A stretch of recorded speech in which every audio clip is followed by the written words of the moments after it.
Welcome everyone to another Cosmic Crone conversation with me, Marie. And me, Tina. Yes, of course. Yes, this week we come via Zoom, and this week we are talking about unicorns, but we're going to get some housekeeping in check. Yappy Valley is a thing that Tina's doing on YouTube at Yappy Valley. And if you would like to donate towards the dogs, it is PayPal, SOS Dogs. SOS Dogs 2017 at outlook.com. Yeah, that's the TRNC. Animal Rescue Family on Facebook. Yeah, okay. Right. It'd be so fantastic if you could help us. Right, let's crack on. Right. Oh, by the way, thank you everybody who's rejoining us and those new people. Be nice just to say hello for once, wouldn't it? Right. Unicorns. You're very quiet. Speak up a bit. For a change, you're quiet. I know. Right, so let's get out of the way. This Bible nonsense about unicorns being in the Bible. No, they're not. Firstly, the King James Version did change the Re'em. If I said it right, I have no idea. It's R-E-M, Re'em, yeah. Which is actually like a bull-like creature with a horn that are very large, very strong, and apparently Noah couldn't get them on his boat, so they got left behind. But for some reason, Google says that they went extinct in the 1600s.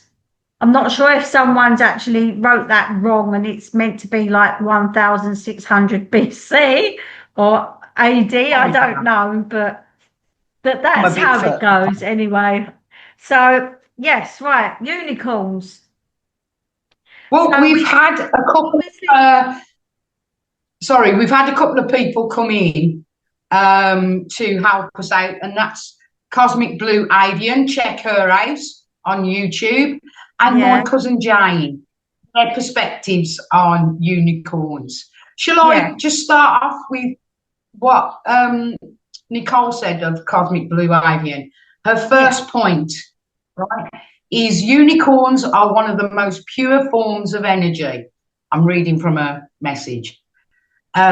So unicorns are one of the most pure forms of energy in destiny that makes them and their frequency of vibration so high it is one step below source, creator, and are to me a symbol and embody the true essence of love. That's where she comes from. She's got some other key points as well. You got anything on that? Well, to start with, I mean, fact or myth or legend, I would say there is no real evidence of any unicorns being on the planet ever. There's no skeletons, no fossils of any horse-like horned creature. Saying that, there are similar creatures that did exist, which would have been probably like the dinosaur period, with the same sort of thing, not technically a horse, but maybe a cross between some sort of deer-like creature or a bull, a sort of mix of a four-legged mammal with a horn. Well, there was one, for instance, what was it? Unicorns that somebody, I think it was India, and they said that it was like a mule or some kind of ass. It had a red face and blue eyes and a horn, and they were quite aggressive when they were around their foals. And that's what I've got one of those things, one of those interpretations. People did try and sell off narwhal horns as unicorn horns and said they had magical properties, but they weren't. They were narwhals, you know, the sea creatures. So no, I mean, as in a white horse, the white ones like this one is quite recent in history, and with the Rainbow Association is a modern thing that came a long time after original sort of unicorn type figures that were throughout different cultures in history. So, you know, we have progressed to this magical being, which I would say exists in the magical realm as this, because we created it, we made it exist because of our thoughts. So that's how I see them. And we will get on to how to contact unicorns through meditation later on. I did see something where there was cave paintings of a horse, but it looked more like a bull or a cow. Yeah. You know, that would kind of image. Yeah, that would be the Re'im. A prehistorical animal that was said was somebody said it was an animal that apparently looked like a mammoth-style beast. That's what it says. Had a horn from its forehead, like a rhino, and that's the thing. Yeah, that's rhino similar. Yeah. There's I mean, when you look at rhinos, they look like reptiles, like dinosaurs, don't they? You know, there's still some animals that very thick skin, and this is what this Re'im had, Re'im, whatever it is. This is how it Just say whatever. It's just something I wrote down about India. They were white and red, blue eyes, multicoloured horn. They had a multicoloured horn. And they only killed when they were feeling predators come near. Don't you think that humans have put them on a pedestal, unicorns? Yeah, I mean, Greek mythology has mentions of unicorns or winged, like Pegasus, winged horses.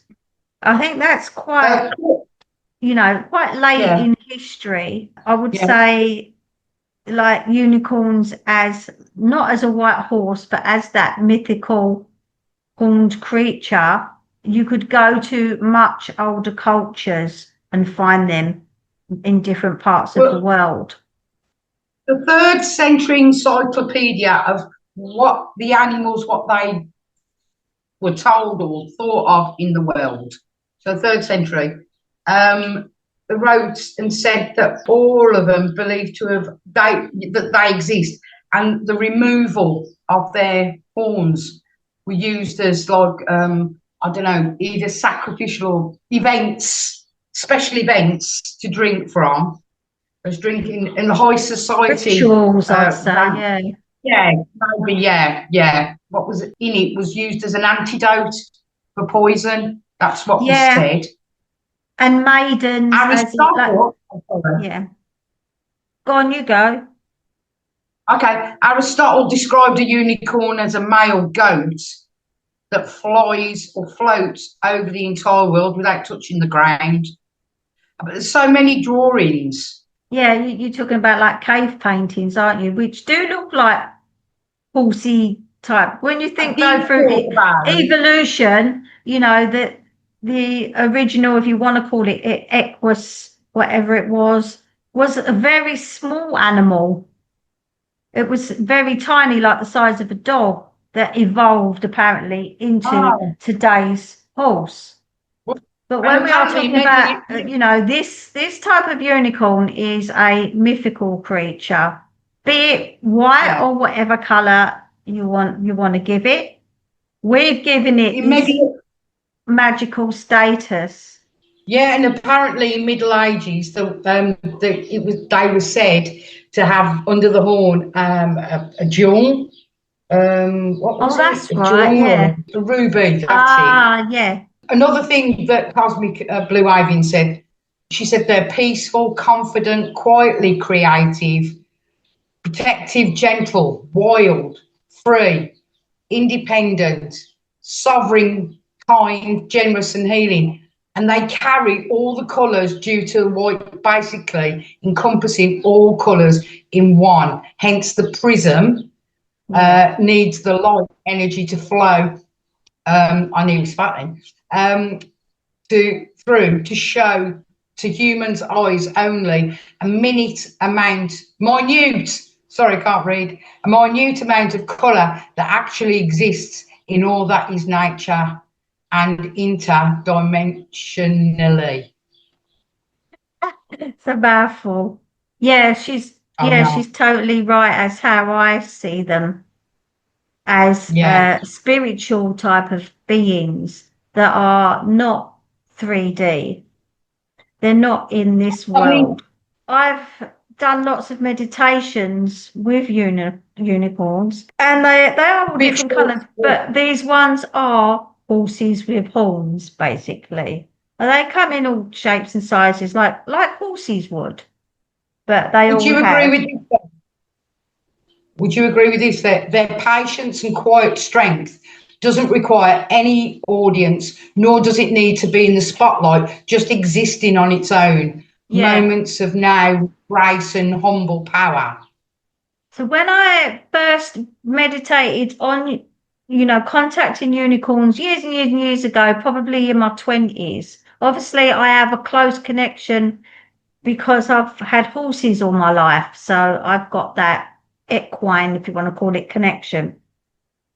But obviously with the magical realm, if you want to call it that, or the interdimensional realm, if you're talking scientifically, when I meditated, I astral traveled out into space. I used to do it all the time. Like every time I went to sleep, I would astral travel and be flying across buildings, go out into space. And I did go out into space on this occasion with intent to look for unicorns. And it I got led to the sun in space, literally went inside the sun, and there was this world inside the sun that was, like Eden type of thing, planet Earth, with a stream running, trees, and beautiful place. And they were there, and I spoke to them and they spoke to me, and it was lovely. And that was my first contact, if you want to call it that, with unicorns. How did it make you feel? Amazing. Just amazing. It made me cry, and when you come back down and you wake up, you cry and you don't want to come back. Why are you crying? Oh, is that why you? It's overwhelming. Crying? It's just overwhelming love. It's just that we are all connected type of, we are all one, we are all connected, and pure love. Pure love. Well, that's why I wanted to bring Nicole's Cosmic Blue Avian back in, because she says, I love the sensory aspect of a fluffy unicorn doll, right? And the symbol of its one horn. I also love narwhal whales too. The horn is not a solid, smooth piece, but a spiral that is twisted in the most important aspects of sacred geometric structures and patterns. That is the foundation to creating anything in form, and the spiral is in DNA, in galaxies and solar system, and connects the universe itself in a spiral in every single what we call living thing in existence, in form, dense form and energetic non-form, like what we call on Earth the nano world, or the elements, that quarks, I think that is, and so much more. Well, when you look at it, it is the Fibonacci sequence, the spiral. It's like that shell, isn't it? The cone, the DNA, shell. Yeah, it reminds me of it's the Fibonacci sequence. So she's right. It is in everything. So that is lovely, isn't it? That. Yeah, because your experience is like sort of intertwining with what she says. He said it's like, when you think, it's like what I created back in high school. very closely connected me Sorry, go on. to animals, furry animals. So obviously, like I said, with horses, and it's that feel of that fur, and there is something that when you touch an animal, or even when you kiss, your furry pet, cat, dog, horse, when you stroke the fur, something is released, like euphoria, like adrenaline, hormones, whatever you want to call it, in your body that gives off, that makes you feel happy. So that's why we love our pets, and by stroking the Yeah, fur. does it make everything feel balanced? The acceptance, they accept all our differences and visually show the concept of ones, one with all, one with the one, all with the one. Two, three. I just want to come back to your experience and how that made you feel, because like Cosmic Blue Avian was saying, like it's just that balance of loveliness, of the light and whatever that is. And that It brings is me, pure. it brings me to my cousin, Yes. right, Jane, right? Now, would you say that because, before I do, what about the black unicorn? When you say black unicorn, you're going back to myths, legends, Yeah, yeah, stories. because, Is yeah, it? because I seen a clip of, I've only seen a clip, so I don't know anymore, of that film Shazam. And I think this girl releases a black unicorn or unicorns, and it comes charging at her, with fury, and she throws Skittles at it. It's fantastic. I was like, she's smiling, and it's coming towards her, and everybody else is going, "Oh my god!" Right? And she throws the Skittles, and it sort of has a look, and she went, "Taste the rainbow." I thought it was fantastic. And then she says it's the nearest thing we've got to ambrosia. The modern look of the unicorn in cartoon or animation has changed as well. Yeah. Do you know that I couldn't stand My Little Pony? I can't stand like the ugly face. I bought my daughter one because I think she had a unicorn one, but to me, they look like little cows.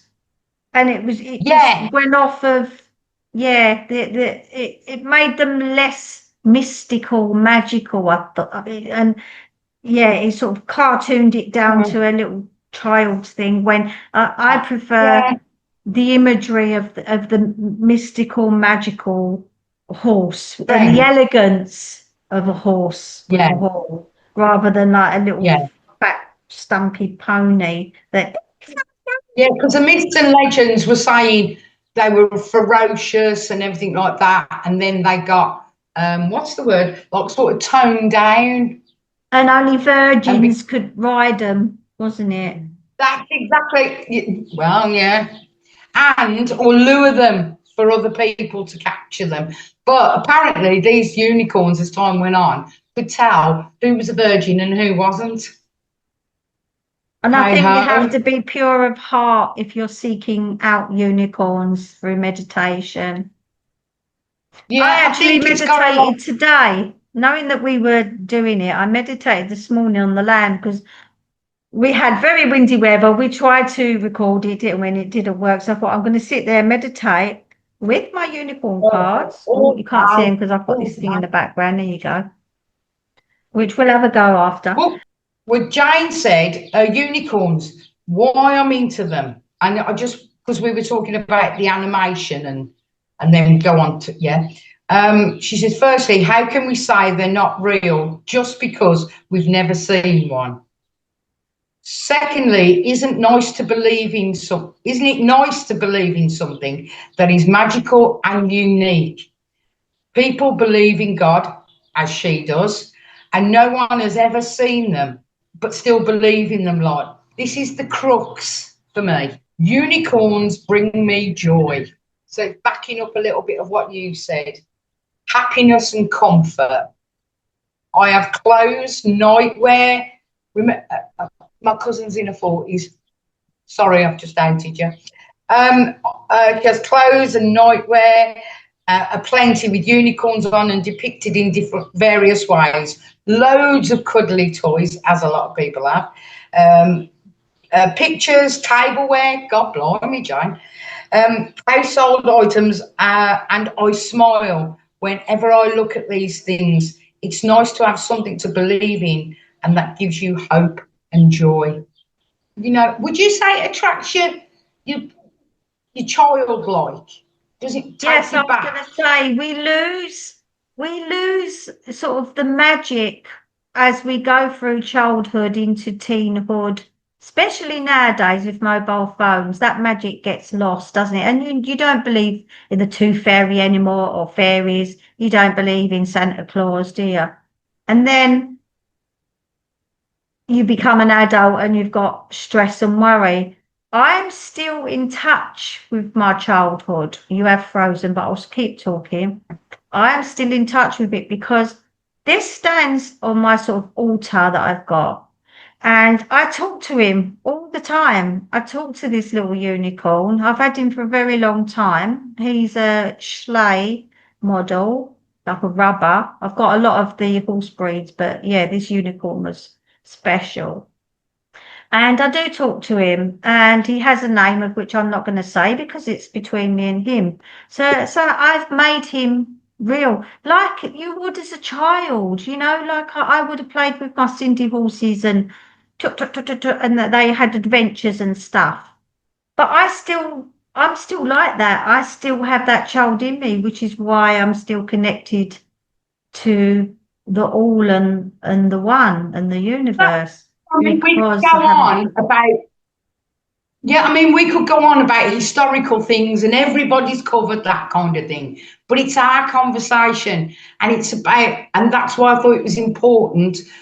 And I wanted to see from Cosmic Blue Avian how people project, well, sorry, what they project onto those images, those feelings they have when they cuddle things, when they're wearing stuff. Is it a protection? Do you get me? Like if you've got True. pajamas, Yeah. is So, it a protection? subconsciously, yeah, you could be drawing in the energy of unicorns for protection Yeah, and for love and for that yeah, purity and for fun.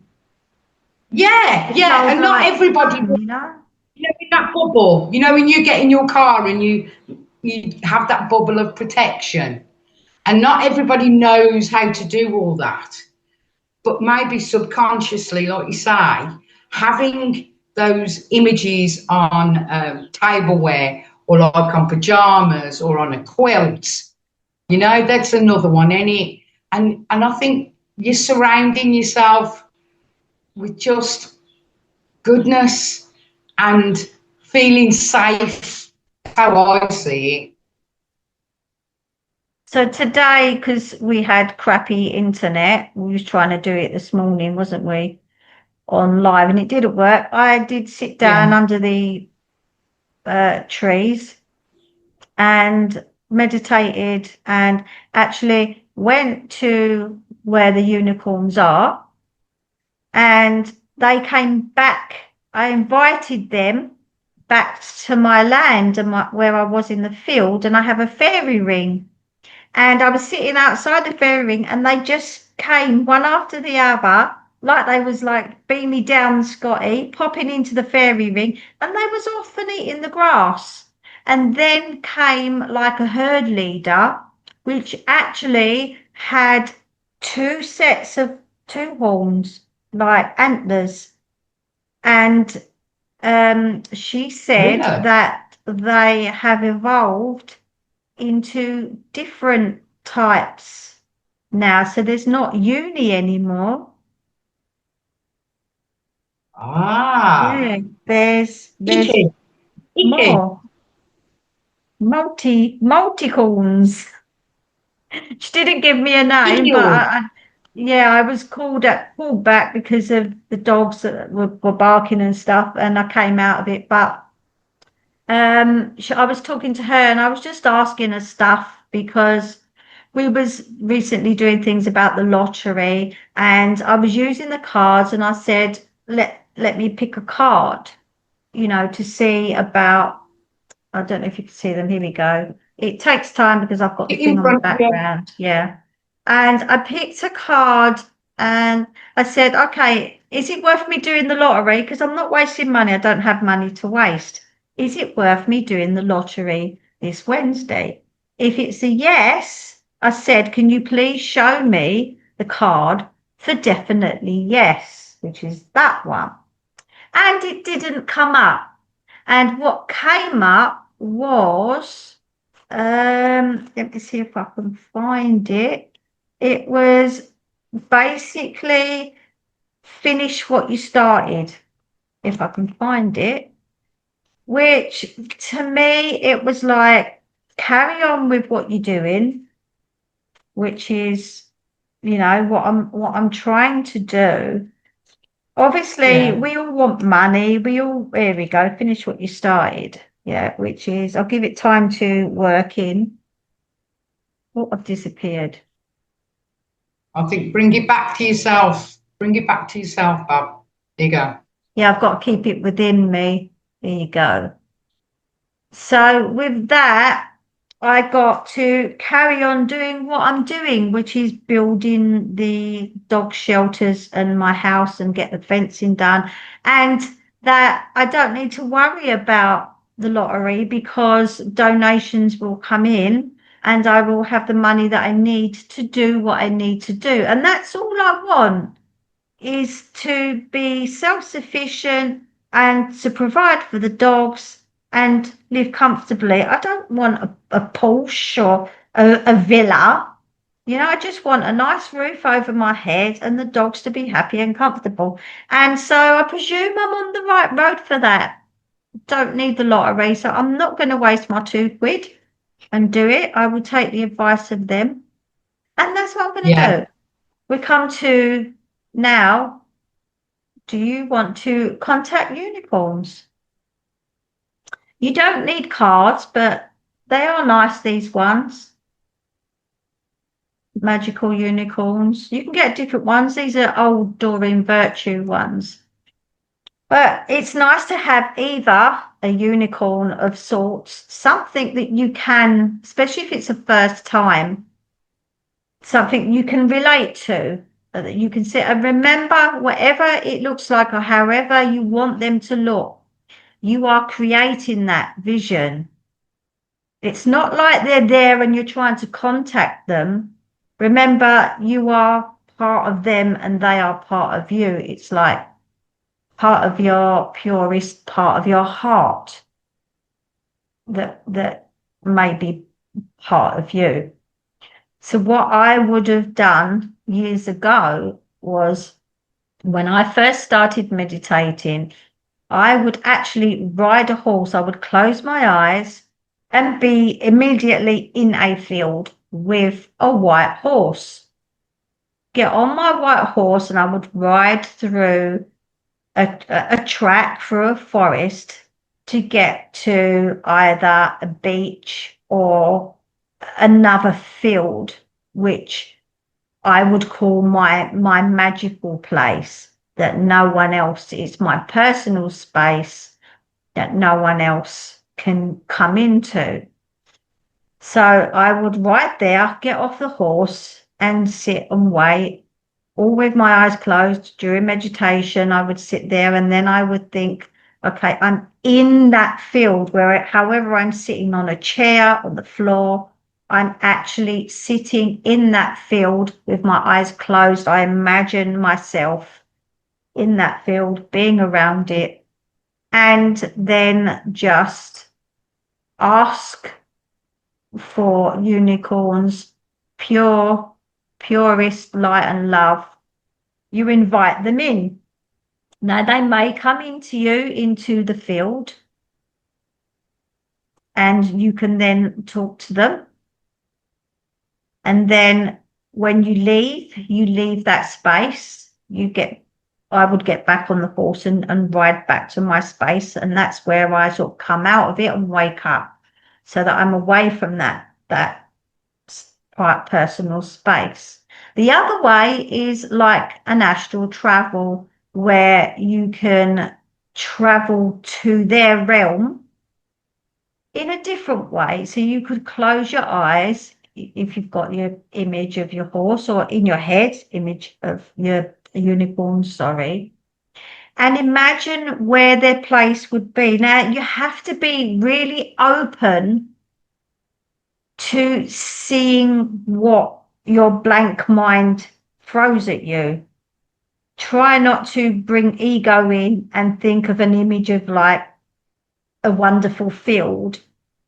See what comes to you, and they may just come to you in the darkness of your mind as an image, as like the head coming through and then talking. You might fall asleep, and you might astral travel. You might get one coming to your bedroom that you can mount, and they will take you to the land. So it's all a personal journey, however you want to, however it unfolds for you. There's no right or wrong how to do this. There's no step 1, step 2, step 3. You close your eyes and you let your mind drift and take you where it wants to go, with that intention of joining, making a union with the unicorn. So you ready for that? Ready to go for a ride? God. What now? No. I was looking forward to that then. Yes, I hope everybody who watched and listened to Tina takes that on board. Rewind, go back, listen, download it so you can keep listening to that. Get yourself some unicorn tarot cards. There's got to be some oracle cards of unicorns as well, ain't there? They are oracle cards. Yeah.